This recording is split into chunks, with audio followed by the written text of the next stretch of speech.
So I'd like to apologize for speaking quickly yesterday. Some folks commented I was talking rather fast, but I just wanted to note that that session usually runs about 3 hours, not 30 minutes.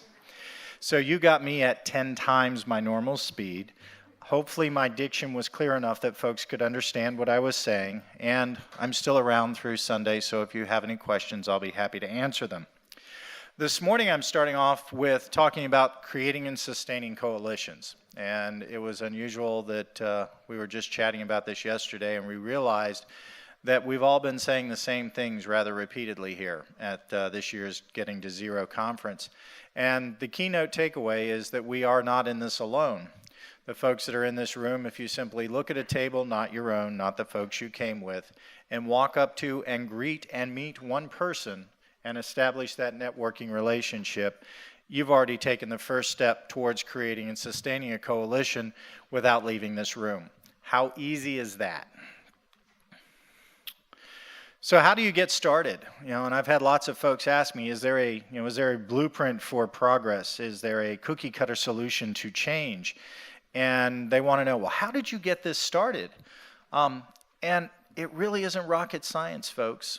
The first thing to do is look around your community, look around your environment, and see who your stakeholders are. Who's active in the animal welfare and the animal services community? Who is out there? Do you have sheltered organizations? Do you have rescue and foster groups? Who is dealing with animals in your neck of the woods? Find out who they are. They're probably pretty visible. You may see them at local community events. They may be hanging out around, the animal shelter. If you want to find out who some of the stakeholders are, ask if you can set up a table and hand out leaflets in front of your local animal shelter one weekend and just stop and talk to people coming through the front door. You may find some more like-minded individuals.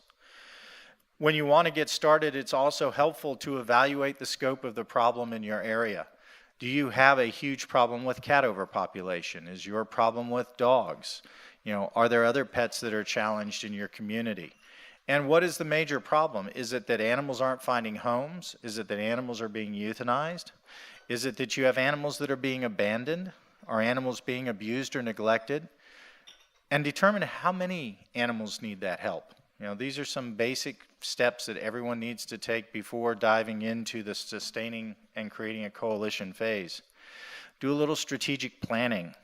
I've seen a lot of folks get motivated and have a really great idea and a really great cause, and they jump into it with both feet and they hit the ground running and they run right into a brick wall. And it's hurtful because that lack of planning, and it doesn't take, again, a lot of work in the planning stage, but the lack of any planning can quickly lead to failure. I sat down at lunch with a gentleman the other day and he asked me, he said, I've got a great group of people, but they're kind of stuck in their ways. And right now it's a great opportunity for change. How do I get these folks to kind of move along progressively? And I said, well, why don't you ask them?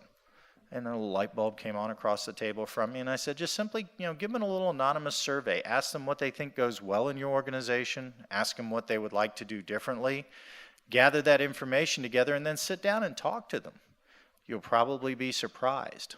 A lot of folks are very nervous and very concerned about change. How many folks in here had difficulty some days getting up and deciding simply what to wear? I like the fact that when I go to work, I can wear a uniform. It's a no-brainer. I get up, I put on a blue pair of pants, I've got a white shirt, I'm good. Not much of a decision to make, and I can get out of bed and head to work without having to waste a lot of time. When I show up in a suit and tie, my staff get nervous because they know it takes a while to choose a tie. I have 400 in my house. So they figure it's like, oh, he's already wasted time changing and picking out a tie. We must have something major going on. I do it just to shake them up. But part of that strategic planning sometimes would involve me getting up and taking a few minutes the evening before to go through those 400 ties, pick out the shirt, the pants, and put those out. And that means I'm ready for my success the next day. So then we have to put that strategy into place and implement it. A lot of folks get concerned about actually doing something. It's like, oh, we've been talking about this for weeks. Now we actually have to put the plan in motion. And the first thing that pops into your mind is not how well we're going to succeed. It's, what if we screwed this up and we fail?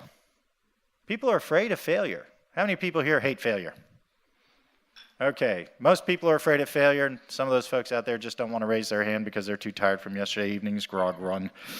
Okay, don't be afraid of failure. You know, it simply shows me where I have an opportunity to succeed again in the future. Once you implement that practice, how do you sustain that momentum? How do we keep it going? How do we get it to where it's self-sustaining and we don't have to invest as much energy? So we've gotten started. Let's look at identifying the stakeholders. Most agencies or most areas have a council or a government agency, and they're pretty easy to pick out of a crowd. Generally, they stand out. They kind of have a major office somewhere. Sometimes they have their own shelter. They certainly have a few folks that wander around in the community. Don't hate the government folks. You know, I'm one of those government folks, and believe me, I've been lambasted and abused by a lot of people simply because we're doing our jobs.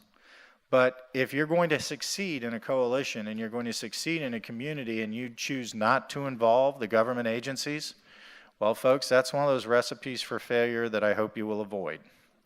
Look for the animal shelters, the folks that are actually housing and keeping animals. And this doesn't just mean the bricks and mortar animal shelters that may be run by a council, that may be run by a humane society or an SPCA. Aren't fosterers, don't they run animal shelters in their home?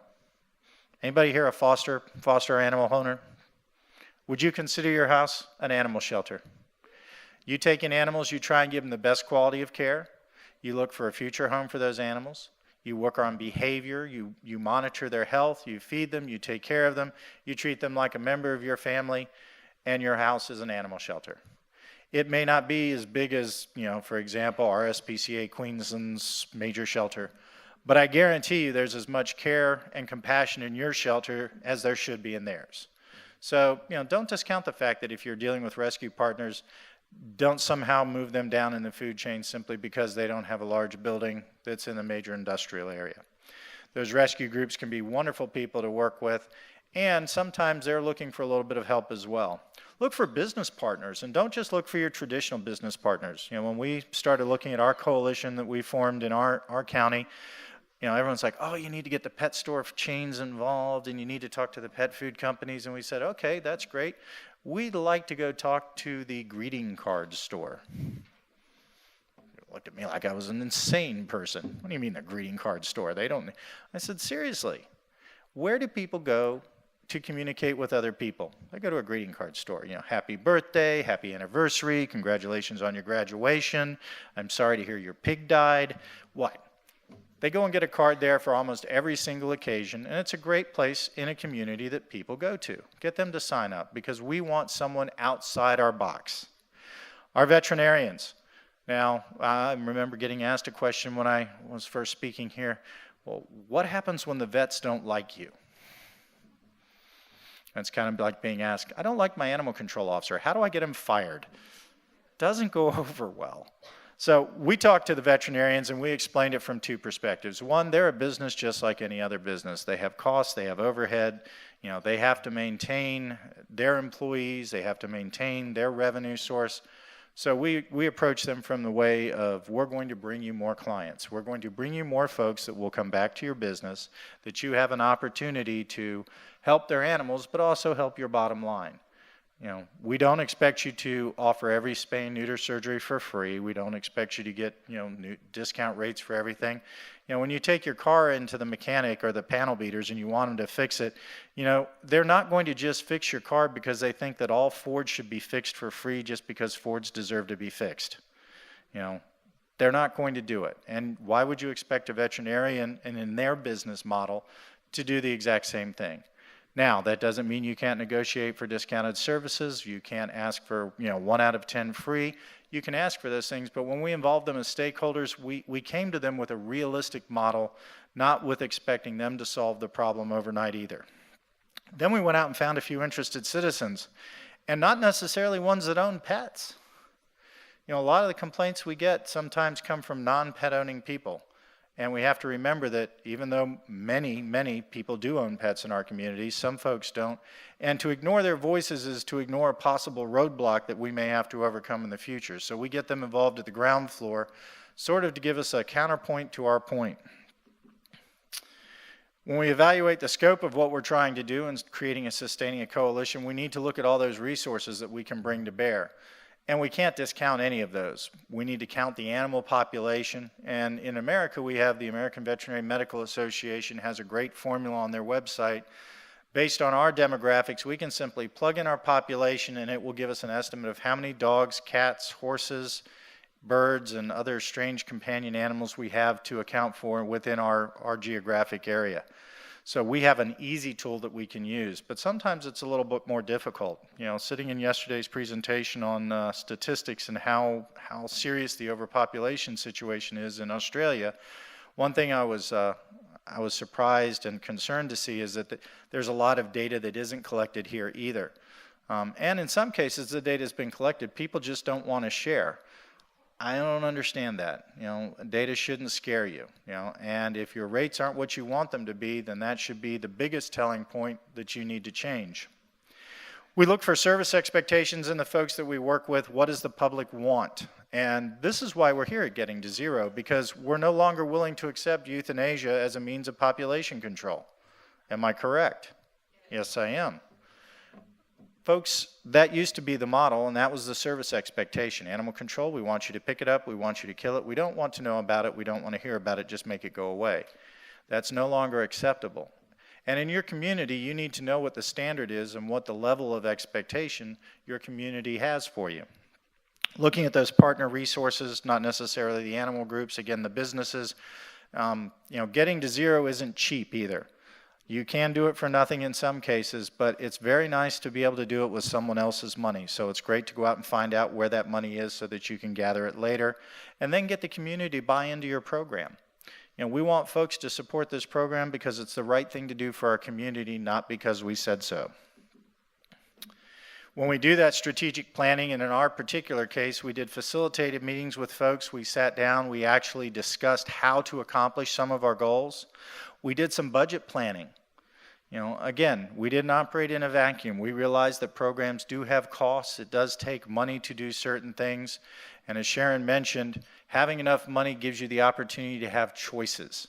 We didn't want one option.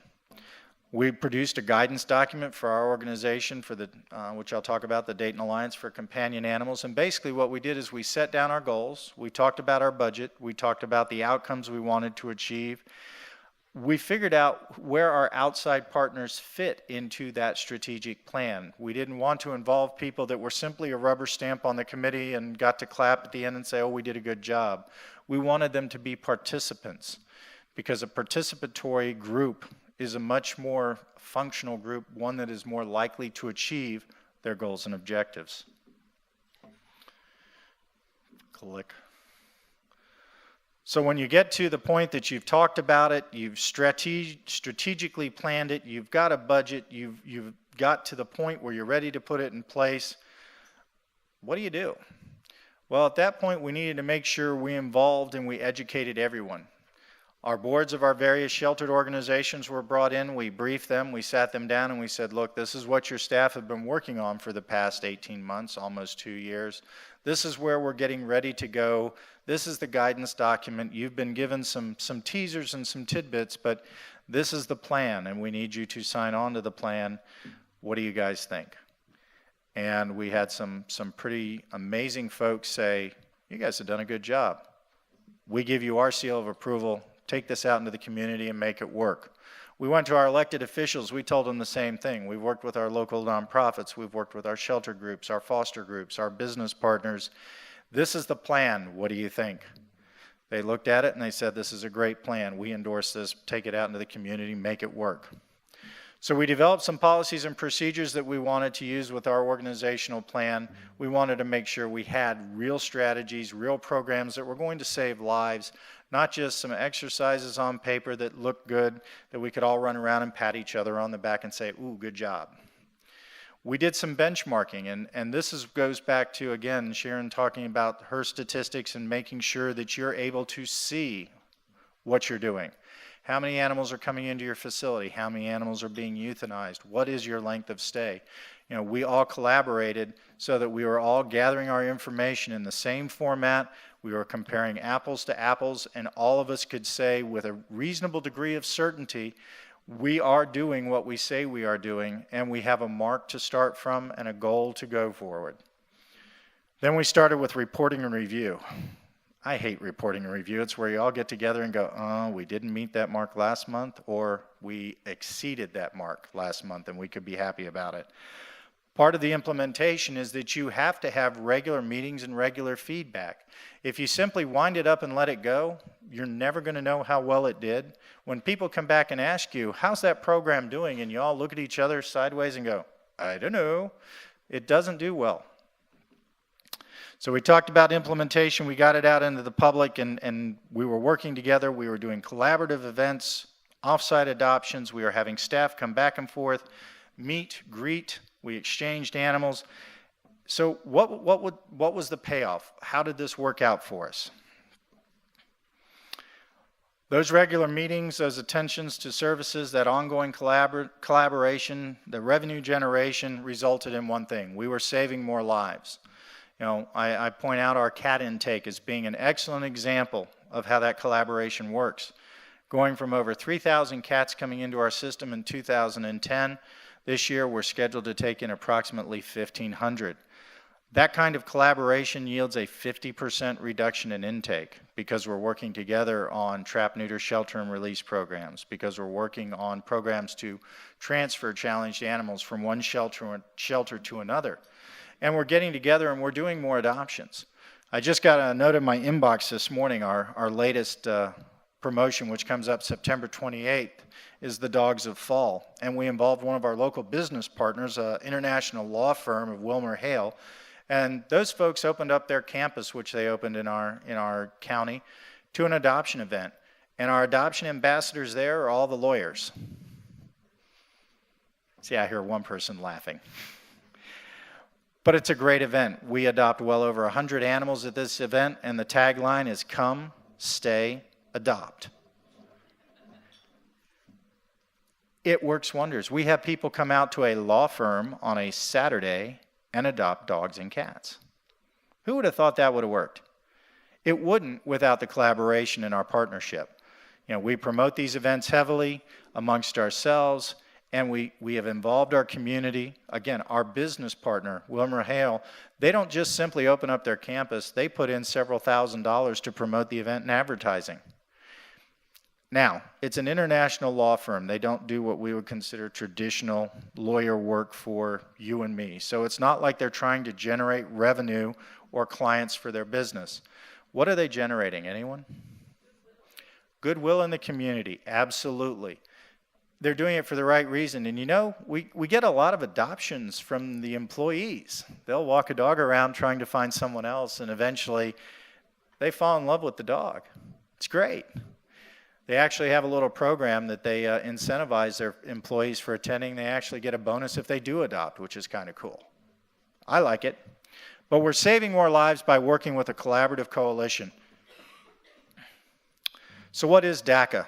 This is our version, the Dayton Alliance for Companion Animals. It's comprised of the 3 major animal sheltered organizations in the Montgomery County area, the Animal Resource Center, the Humane Society of Greater Dayton, and SICSA, which stands for the Society for the Improvement of Conditions for Stray Animals. I keep getting that one right. All 3 of us work together. All 3 of us attend our events. As a matter of fact, the Friday after I get back, I'll be attending SICSA's auction, where I am known as the raffleator. I sell raffle tickets. So far for the last 4 years, I have been their top raffle seller, because literally in a room like this with folks seated at rounds, I will go to each and every table and guilt people into purchasing raffle tickets. In fact, some people buy raffle tickets just so I will go the hell away and not sit next to them. I will walk up to them and go, how many raffle tickets did you buy? And the president of the association proudly waved his $10 worth of raffle tickets and said, here, I've got these. I whipped out my $100 worth of raffle tickets, told him I needed to be president and he needed to buy $90 more worth of raffle tickets. Last year, I think I raised $5,000 in raffle tickets in a room not much bigger than this from folks. So again, we don't just talk about working with other organizations, we go out and actively work for them. Our dog license, our #1 dog license promotion, we offer that to the Humane Society and SICSA in alternating years, and they auction that tag off for sale, and they've raised collectively over $10,000 selling a $20 dog license. That's awesome. And the folks that purchase those tags realize that the thousands of dollars that they commit to purchasing a dog license in that case helps hundreds of other animals.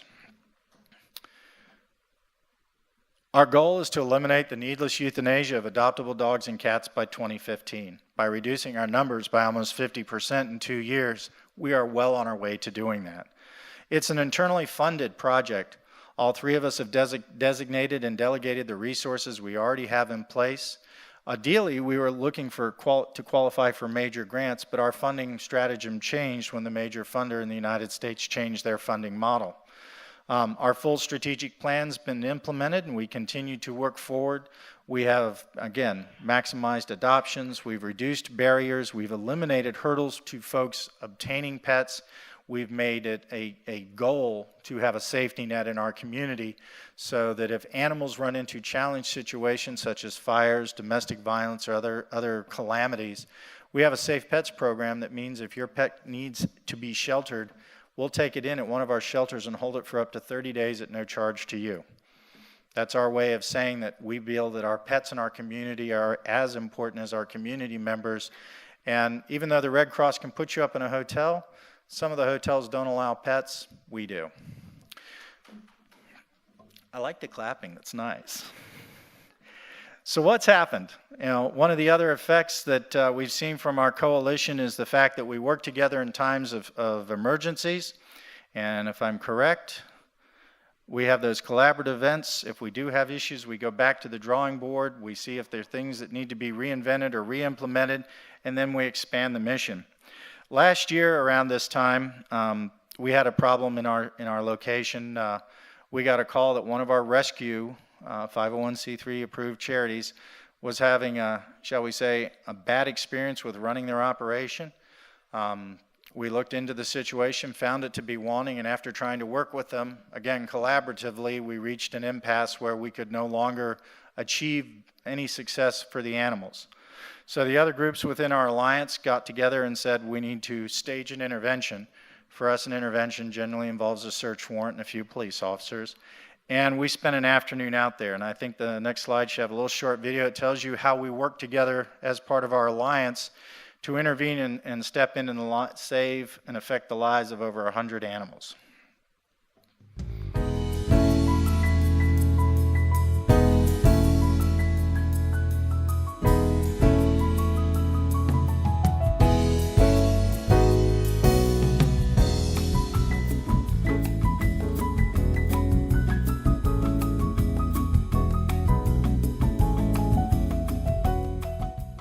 We were there and prepared to deal with removing a large number of animals in a short period of time. The officers were forced to work in some very challenging conditions with animal waste and urine throughout the house. Some of the animals displayed clear signs of upper respiratory infections, sneezing, runny eyes. We had some animals which showed symptoms of ringworm, those lesions. We had a lot of animals infested with fleas, with the resulting flea allergies and dermatitis and those skin conditions. I came to Montgomery County because I received a call from Mark Kumpf, the director at the Animal Resource Center, asking for some assistance on what he suspected was going to be a large-scale hoarding case. We were all shocked when we eventually walked away at 4:30 with 131 dogs and cats rescued. My coworkers were incredible. The members of the Humane Society that assisted us in SIXA were outstanding. So it was a really nice situation because we had cooperation through the animal agencies in this area, bringing a lot of skill to bear on being able to remove the animals safely. I felt the process went very smoothly. The folks from the Animal Resource Center, excellent animal handlers. I mean, I couldn't be more pleased. Very humane, very gentle. Well, a lot of folks think that as soon as you leave the scene and take the animals, the case is over with, and that is as far from the truth as it could be.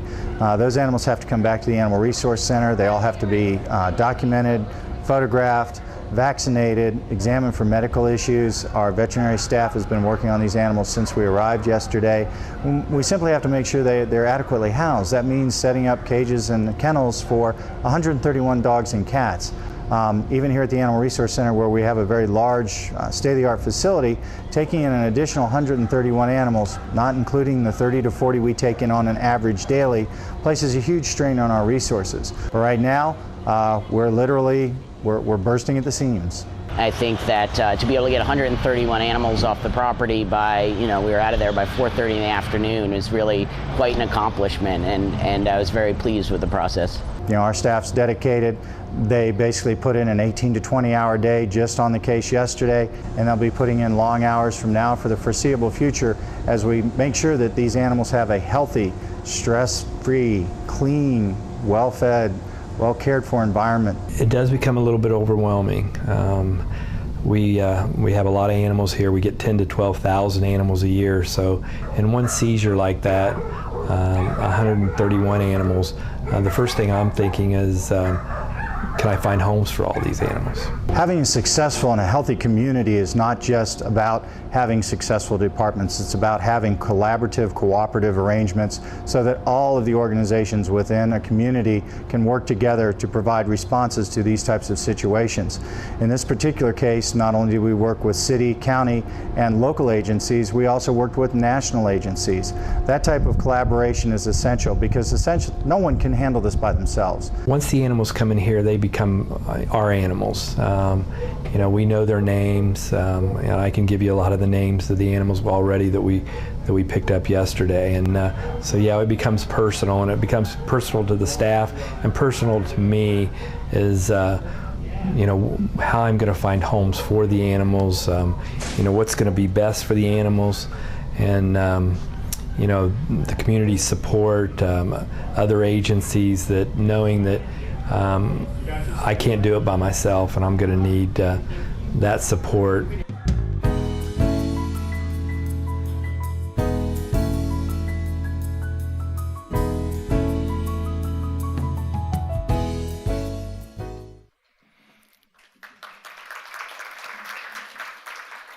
Folks, that's what it's all about. It's being able to have a situation like that, being able to call on your community, having them be able to answer the call.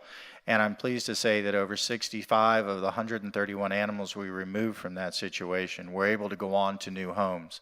When your shelter supervisor's first concern is not where am I going to put them or which ones am I going to euthanize, but how many homes can I find for these animals, we know we are working towards getting to zero. Thank you.